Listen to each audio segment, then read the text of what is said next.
All right, so where to go from here? You have learned the basics of JavaScript and you have learned the major components.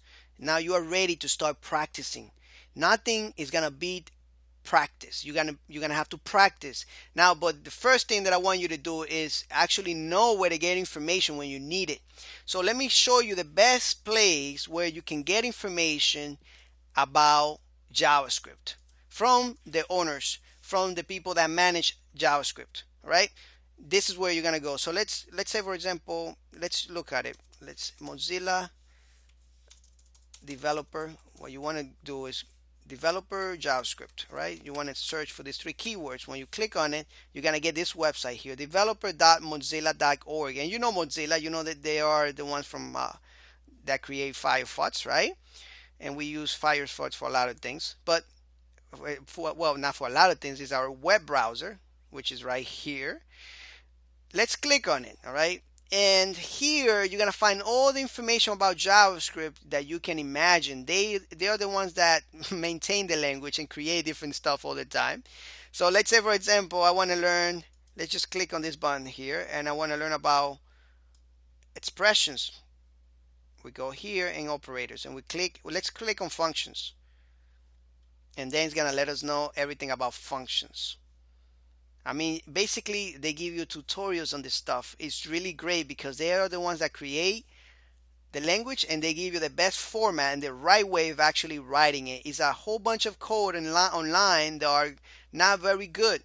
A lot of people write a lot of things that are not right. And if you learn from the wrong place, you're going to become a bad developer.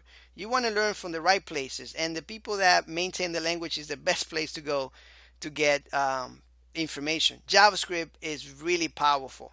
This is not just a simple language. This is a full-fledged programming language that pays a lot, and it pays to know the skills. All right, so make sure that you come here when you want to learn something, and just come and learn it.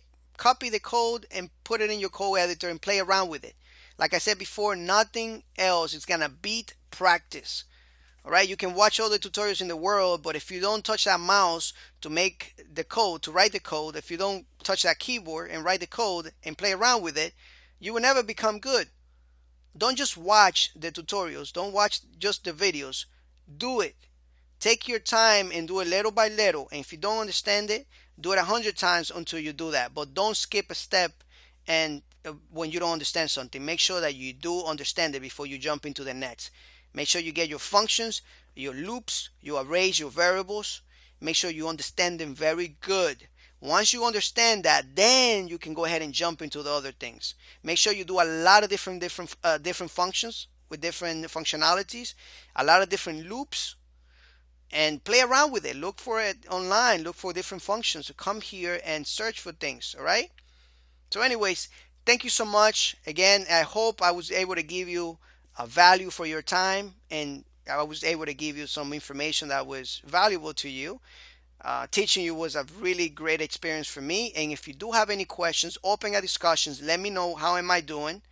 All right, before leaving any review. If you don't think this is a 5-star course, let me know. Let me fix it. And when I fix it, then you can give me a review. But anyway, I want to thank you for your time. And hopefully, I'll see you in the future in a developer conference. Take care.